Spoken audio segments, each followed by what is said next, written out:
जंगल था। उस जंगल में टुनटुनी चिड़िया अपनी दो छोटी बहनों के साथ रहती थी। एक महामारी की चपेट में आकर उसके माता पिता की मौत हो चुकी थी। टुनटुनी अपनी छोटी बहनों की देखभाल एक माँ की तरह करती थी।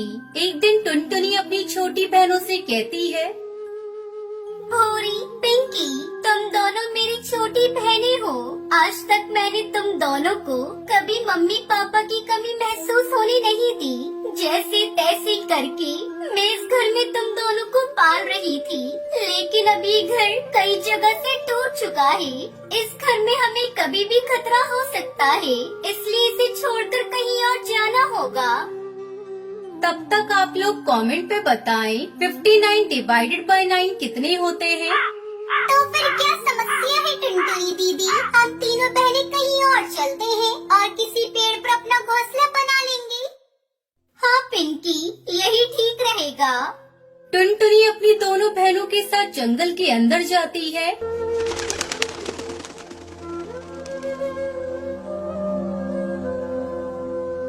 अचानक पिंकी को दो फलदार पेड़ नजर आते हैं। उन पेड़ों के बीच में एक सूखा हुआ पेड़ भी था।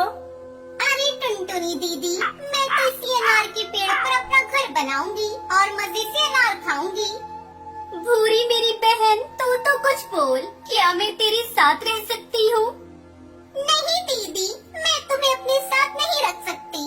मैं तो इसी आम के पेड़ पर अपना घर बनाऊंगी और मजे से आम खाऊंगी। टुनटुनी अब करती भी क्या, उसके लिए दोनों बहनों की खुशियाँ मायने रखती थी। ठीक है मेरी प्यारी बहनों, तुम्हारी खुशी में ही मेरी खुशी है। मैं सूखे पेड़ में रोज पानी डालूंगी और जब ये हरा भरा हो जाएगा तब मैं इस पेड़ पर अपना घर बनाऊंगी। टुनटुनी रोज उस पेड़ को पानी देने लगी। तभी उस पेड़ में से रोने की आवाज आती है। तुम क्यों रो रहे हो पेड़? मुझे अपनी परेशानी बताओ, शायद मैं तुम्हारी मदद कर सकूं। बहुत साल बीत गए, कोई पक्षी मेरी डाल पर नहीं बैठता क्योंकि मैं सूखा था, न फल आते थे। तुमने मुझे पानी दिया, मेरा ध्यान रखा। तुम मेरी डाल पर अपना घर बना सकती हो और उसमें रह सकती हो। अभी कुछ ही दिन बीते थे कि उस सूखे पेड़ पर नए नए हरे पत्ते आ जाते हैं। समय बीतने लगता है और एक दिन उस पेड़ पर बड़े बड़े लाल लाल सेब लग जाते हैं। ये देखकर टुनटुनी बहुत खुश हो जाती है और उस पेड़ पर अपना घर बनाकर रहने लगती है। उधर वो बहनें अपने पेड़ को कभी पानी नहीं देती थी। जल्दी उनका पेड़ सूख गया, सारे पत्ते झड़ गए। और फिर गर्मी मुझसे बर्दाश्त नहीं हो रही है। भूरी, अब हम क्या करें? पेड़ तो सूख गया, 2 दिनों से हमने कुछ खाया भी नहीं। भूख और गर्मी से तो मैं मर जाऊंगी। मैंने भी 2 दिनों से कुछ भी नहीं खाया। देखो ना, मेरा भी पेड़ कैसे सूख गया। अपनी बहनों की ये बातें सुनकर टुनटुनी को उन पर दया आ जाती है। पिंकी, अरे भूरी पिंकी, तुम दोनों का कष्ट मुझसे देखा नहीं जा रहा है। मैंने तुम्हें मम्मी पापा के मरने के बाद अपने बच्चे की तरह पाला है। मैं तुम्हें भूखे मरते नहीं देख सकती।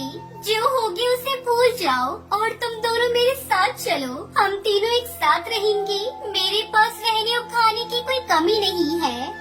अपनी बड़ी बहन की बातें सुनकर दोनों छोटी बहनें शर्मिंदा हो जाती हैं।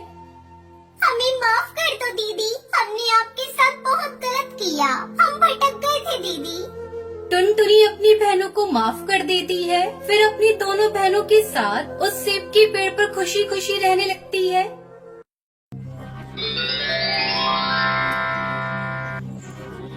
हरिपुर नाम के जंगल में टूनी नाम की एक चिड़िया अपनी बेटी टुनटुनी के साथ रहती थी। टुनटुनी के पिता उसके बचपन में ही मर गए थे। तब से उसकी माँ ही हर तरह से टुनटुनी की परवरिश करती थी। अपनी बेटी को किसी चीज की कोई कमी नहीं होनी चाहिए, ये सोचकर माँ टूनी बहुत मेहनत करती थी।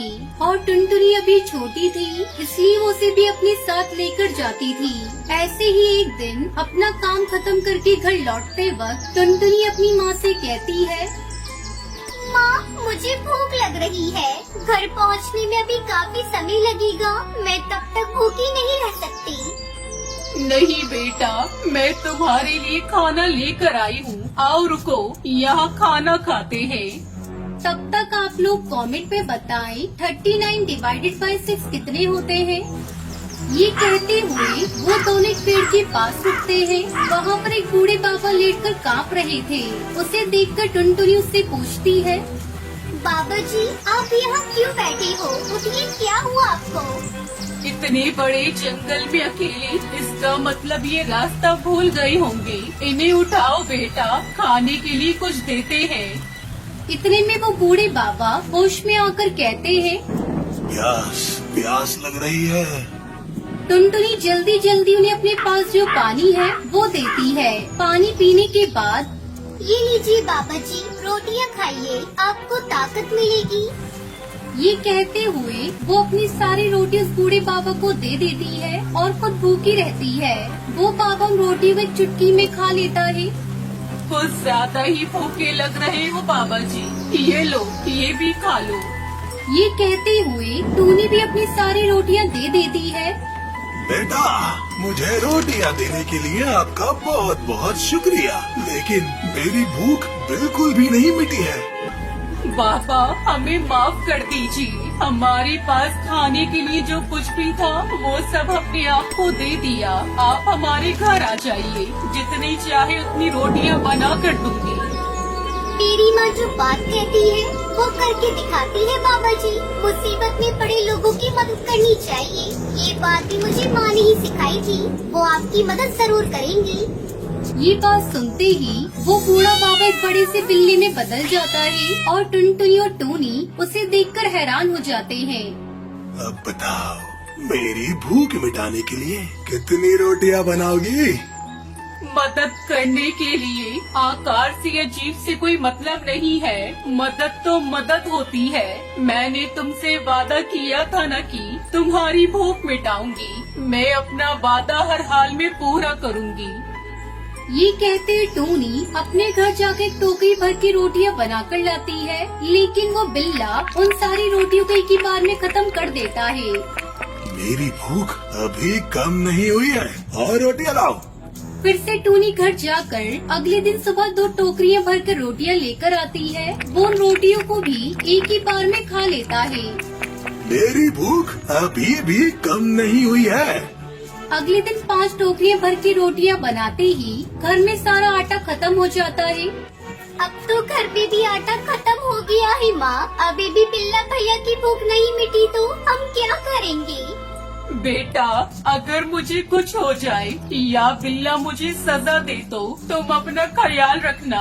बेटा, वो बस तुम्हें कुछ न करे, यही काफी है।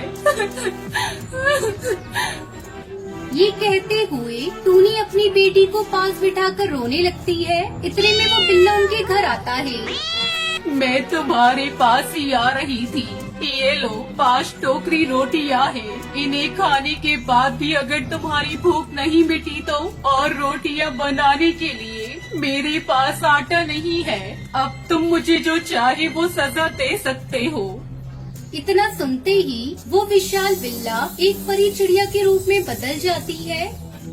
आप लोगों के कितने अच्छे दिल हैं। मैं आप लोगों से मिल पाई हूँ, मुझे इस बात की बहुत खुशी है। मैं आप लोगों की परीक्षा लेने के लिए आई थी। आप लोगों के बारे में जानने के लिए मैंने वो राक्षसी रूप लिया था, लेकिन आपने अपनी जुबान की खातिर अपना सब कुछ मुझे दे रहे थे। आप लोगों की अच्छाई मदद करने की हृदय के लिए मैं आपको एक इनाम देना चाहती हूँ। ये कहते हुए एक रोटी बनाने वाली मशीन को जादू से बनाकर वो उन्हें दे देती है। ये एक रोटियां बनाने वाला यंत्र है। इससे रोटियां बनाने के लिए आपको इसमें आटा डालने की भी जरूरत नहीं है। बस इसे अपने हाथ से घुमाते जाओ और इसमें से रोटियां निकलती जाएंगी। इसकी मदद से आपको कभी खाने की कमी नहीं होगी और जिंदगी आराम से कटेगी। इससे आप दूसरों की मदद भी कर सकती है। ये कहते हुए वो देव परी चिड़िया वहाँ से चली जाती है। उसके बाद टोनी उस यंत्र को इस्तेमाल करके अपने व्यापार को शुरू करती है। उसने जैसा सोचा था ठीक वैसे ही टुनटुनी को एक अच्छे स्कूल में पढ़ाती है। ऐसे ही बहुत सारी गरीब पक्षियों की भूख भी मिटाती रहती है।